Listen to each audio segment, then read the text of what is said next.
Hello everyone, welcome to my YouTube channel. Here I'll cover the world's trending topics. Subscribe to stay updated. नमस्कार दोस्तों, आज का जो हमारा टॉपिक है 8वां वेतन आयोग, एट्थ पे कमीशन क्या है, कब लागू होगा, इससे किनकी जिंदगी बदलेगी, चेंजेस होगी, लाइफ में चेंजेस होगी, क्या कर्मचारियों की जिंदगी वेतन दुगनी हो जाएगी, तिगनी हो जाएगी या चार गुनी होगी, ये जो बातें हैं, मूलभूत बातें हैं, इसके आने से क्या होगा, ये सारी चीजें हम लोग इस वीडियो में जानेंगे। 8वां वेतन आयोग कब आया था, मतलब क्या है, इसकी मूलभूत जानकारी, 8वां वेतन आयोग की सिफारिश मतलब जो कमेटी बनती है वो कब क्या काम करती है, कैसे लागू करती है, कब लागू होगा, टर्म ऑफ रेफरेंस क्या होता है, सबसे इंपॉर्टेंट चीज फिटमेंट फैक्टर क्या रहेगा कि सैलरी दोगुनी हो जाएगी, तिगनी हो जाएगी, जो फिटमेंट फैक्टर है वो क्या रहने वाला है, इस वीडियो में हम लोग जानेंगे। पहले की तुलना में सैलरी में कितनी वृद्धि होने वाली है, सारे post wise level 1, level 2, level 3 जितने भी लेवल हैं उनके बारे में हम लोग जानेंगे कि उनकी सैलरी कितनी हो जाएगी। इस वीडियो में हम पूरी जानकारी लेंगे कि सरकार कब से इसको लागू करने जा रही है, क्या सरकार दुगनी सैलरी करेगी या तीन गुनी करेगी, सारी चीजें हम लोग बारी बारी से इस वीडियो में जानेंगे। पहले हम लोग शुरुआत करते हैं मूलभूत जानकारी से। देखिए, सबसे पहले हम लोग जानेंगे पे कमीशन क्या होता है। सरकारी कर्मचारियों के वेतन, भत्ते एवं पेंशन को प्रत्येक 10 वर्ष में रिव्यू करने के लिए एक आयोग का गठन होता है, जिसे वेतन आयोग कहते हैं। मतलब जैसे क्या है ना, देखिए आज से 10 साल पहले किसी की नौकरी लगी, अगर उसकी सैलरी 10 साल पहले सरकार ने उसको 20,000 रुपए दिया, तो क्या 10 साल बाद भी उसे 20,000 मिलेगा, तो उसके लिए सर्वाइवल हो पाएगा कि नहीं हो पाएगा? बहुत ही मुश्किल हो जाएगा सर्वाइवल करना। अगर कोई 20,000 रुपए स्टार्टिंग उसकी सैलरी है और 10 साल बाद भी उसकी 20,000 रुपए ही सैलरी रहेगी, तो उसके लिए सर्वाइवल करना बहुत ही मुश्किल हो जाएगा।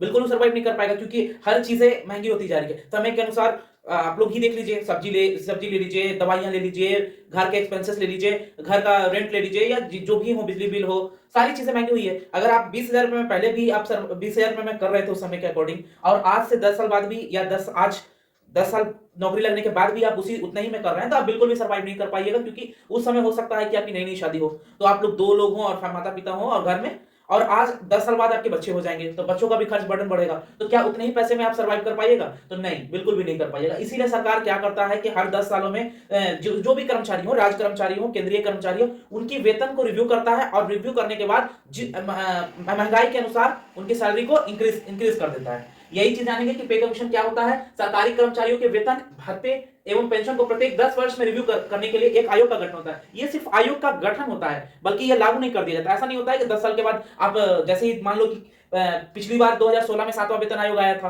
तो 10 साल बाद 2026 में आपका वेतन दुगना हो जाएगा, तिगना हो जाएगा, ऐसा नहीं होता है। पहले इसके लिए एक कमेटी का गठन किया जाता है। उस कमेटी को सारी चीजों को ध्यान में रखना होता है कि महंगाई के अकॉर्डिंग कितना सैलरी बढ़ा दिया जाए आपका, कि आप उसमें सर्वाइव कर जाओ, और आप जो हमारी जीडीपी है, जो हमारा इकोनॉमिकल ग्रोथ है, उस पर आप क्या मतलब खड़े हो पाते हो कि नहीं हो पाते हो। जैसे सरकार टैक्सेस से ही कंट्री को रन करता है, जितने टैक्सेस हम लोग के द्वारा, या इंडस्ट्रीज, या जो भी इंडस्ट्रीज हो, टेक्सटाइल हो, आपका कांच का हो, या कुछ भी हो, उसी पर हमारी सरकार कंट्री को रन करता है। जो भी आप लोगों को मुफ्त में 80 करोड़ लोगों को राशन दे रहा है सरकार, तो ये सब टैक्सेस के पैसे से ही होता है। तो अगर किसी व्यक्ति का सैलरी ही नहीं बढ़ेगा और वो टैक्स भरेगा ही नहीं, तो क्या सरकार कंट्री को रन कर सकता है? बिल्कुल नहीं कर सकता है। इसीलिए सरकार क्या करता है कि आपके सैलरी इंक्रीमेंट करता है, इंक्रीमेंट करके सरकार हम ही से टैक्स लेता है स्लैब्स के अनुसार, जो हमारा हर साल फरवरी में आता है आपका टैक्स स्लैब। अच्छा, इसमें क्या है कि ये जो रिव्यू करने के लिए जो कमेटी का गठन होता है, उसको हम लोग वेतन आयोग कहते हैं, ठीक है। उसी के रिकमेंडेशन पर हमारे वेतन में वृद्धि इत्यादि की जाती है। मतलब उन्हीं वही बताते हैं कि अभी महंगाई भत्ता कितना होना चाहिए, या जो पेंशनर है, जो रिटायर हो चुके हैं, वो कितनी पेंशन उनको मिलनी चाहिए। अच्छा, साल में आपका 2 बार थोड़ा थोड़ा सैलरी इंक्रीमेंट होता है, 3%, 2.5%, 4%, वो आपका सैलरी सरकार महंगाई भत्ते, जिसको हम लोग डीए बोलते हैं, डेयरनेस अलाउंस, वो लगभग सरकार हर साल में 2 बार बढ़ाता है, और 10 सालों पर एक अच्छी खासी इंक्रीमेंट करता है, जिससे घर जो भी उनके कर्मचारी हैं, उन्हें किसी चीज में दिक्कत नहीं है, ठीक है। यही हमारा पे कमीशन है। इसके बाद आगे हम लोग देखेंगे कि पहला वेतन आयोग कब आया, दूसरा कब आया, तीसरा कब आया, और कब लागू होता है, ये चीजें देखेंगे नेक्स्ट वीडियो।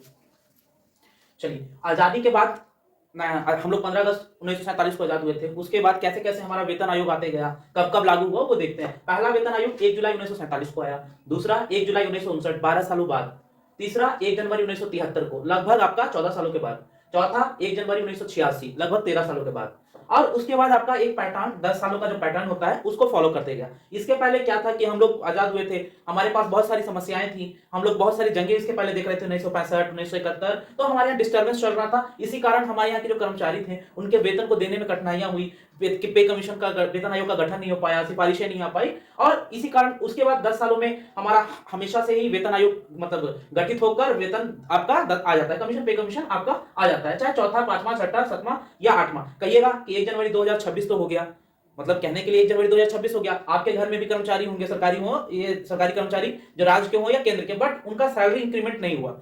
सुनने के लिए आप अपने घर में किसी से या खुद भी आप होंगे उसमें, तो आपको पता होगा कि अभी तक हमारा सैलरी इंक्रीमेंट नहीं हुआ। ऐसा क्यों है?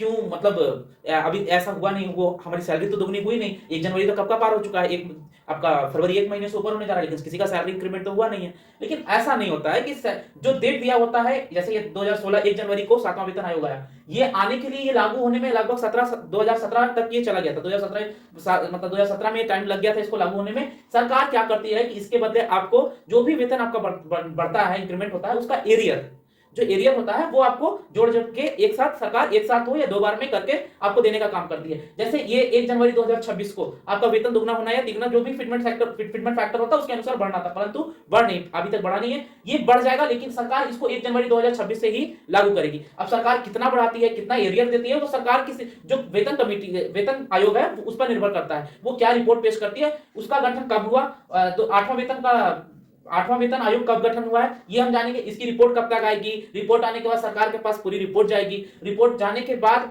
सरकार अपना पैसा देखेगी, फंड देखेगी कि वो सरकार कितना देने में सक्षम है। सरकार चर्चा करेगी, पहले इस पर चर्चा होगा। लगभग इसको आते आते 2027 का मिड जून जुलाई तक आपको ये समय लग जाएगा, लेकिन सरकार इसका एरियर कितने समय में देगी, ये घोषणा आपको आने वाले समय पता चलेगा। लेकिन ये है कि जितने भी राज्य कर्मचारी हो, केंद्रीय कर्मचारी हो, उनका सैलरी 1 जनवरी 2026 से बढ़ गया है, अच्छा खासा बढ़ा है। जो भी होगा, हो सकता है कि सरकार जो महंगाई भत्ता मिलता है, अभी जो महंगाई भत्ता है केंद्रीय कर्मचारी का लगभग 60% है, 60% बढ़ चुका है। जो भी उनकी बेसिक सैलरी है उसका 60% डीए बढ़ा हुआ है, और इसको सरकार हो सकता है मर्ज करके फिटमेंट फैक्टर दोगुनी कर दे, ऐसा भी हो सकता है। ये जब सरकार की जो वेतन आयोग की कमेटी है उसका जब रिपोर्ट आएगा तब हम लोग उसका फाइनलाइज पता चलेगा। देखिए 1 जनवरी 2026 से सबका वेतन बढ़ना था, लेकिन क्या मतलब 1 जनवरी को सरकार जागेगी तो उससे वैसा होने से नहीं होता है। सरकार को सबसे पहले एक कमेटी का गठन करना होता है, उसको समय देना होता है, वो सभी डाटा को एनालाइज करती है। जैसे डाटा एनालाइज करने का मतलब कितने आपके पास कर्मचारी हैं, कहां किस राज्य में है, उस राज्य की क्या महंगाई की दर है, वो सभी चीजों का आकलन करना होता है। नंबर्स ऑफ एम्प्लॉइज आपके पास कितने, किस लेवल पे वर्क कर रहे हैं, ये चीजों को ध्यान में रखकर ही हमारा जो भी वेतन आयोग हो, वेतन कमीशन हो, 7वां 8वां, वो जारी किया जाता है। तो सरकार ने अगर 1 जनवरी 2026 से वेतन बढ़ाना था सरकार को, तो सरकार ने उसको लाने से पहले ही आपको कमेटी का गठन करना होता है। तो सरकार ने 16 जनवरी 2025 को 8वें वेतन आयोग का गठन को मंजूरी दे दी थी। मतलब सरकार ने कहा था कि आप अपने डाटा को, जो भी कमेटी के मेंबर्स होंगे वह अपने डाटा को कलेक्ट कर लें और उस पर वर्क करना स्टार्ट कर दें। तो थोड़ा बहुत जो भी काम हुआ हो, मतलब डाटा का नंबर ऑफ एम्प्लॉइज क्या है, किस लेवल पे वर्केड है, किस राज्य की क्या महंगाई दर है, उसका आकलन करके ये चीज सरकार को रिपोर्ट सौंपी, जो कि 28 अक्टूबर 2025 को कैबिनेट द्वारा 8 पे कमीशन के टर्म ऑफ रेफरेंस को मंजूरी दी गई। मतलब सरकार ने इस रिपोर्ट को अध्ययन करने के बाद एक कहा कि हाँ, इस चीज पर अब हम लोग वर्क करने जा रहे हैं। हम सरकारी कर्मचारियों की, जो भी कर्मचारी हो राज्य एवं केंद्र की, सैलरी को हम इंक्रीमेंट करने जा रहे हैं, लेकिन इसके लिए पूरी तरह से डाटा आने में समय लगता है। तो सरकार ने लगभग 18 महीने का समय दिया। 18 महीने में सरकार ने कहा, जो कैबिनेट की कमेटी है उसने संसद में एक रिपोर्ट दी कि हमें इतना समय चाहिए। पूरे डाटा, पूरे कंट्री के 150 करोड़ लोगों की कंट्री है, जिसमें लगभग आपके लगभग कितने भी कम कर्मचारी होंगे तो 3 से 4-5 करोड़ कर्मचारी तो जरूर ही होंगे। तो उनके डाटा को एनालाइज करना समय लगता है। तो इसके बाद जब ये मंजूरी दे दी गई कि हाँ, हम 8वां वेतन आयोग 1 जनवरी 2026 से लागू करने जा रहे हैं, तो इसके बाद सरकार का एक गैजेट नोटिफिकेशन होता है, जो कि सरकार का एक सरकारी दस्तावेज होता है। या कोई भी बिल के लाने के बाद, जैसे कोई भी बिल आता है ना, तो उसके बाद गैजेट नोटिफिकेशन आता है, एक डॉक्यूमेंट आती है। इसके बाद सरकार का मोहर लग जाता है कि हाँ, इस चीज को अब हम लोग इस पर हम लोग काम करने जा रहे हैं, इस पर हमारा फोकस रहेगा। ठीक है, तो ये फॉर्मल नोटिफिकेशन जो भी था वह 3 नवंबर को 2025 में पब्लिश कर दिया गया कि कर्मचारियों को सूचना दे दी गई कि 1 जनवरी 2026 से सभी का सैलरी इंक्रीमेंट होने जा रहा है। लेकिन इसके लिए सरकार को समय चाहिए। कितना समय चाहिए? आयोग ने 18 महीने मांगे हैं, और ये कब से? नवंबर 2025 से।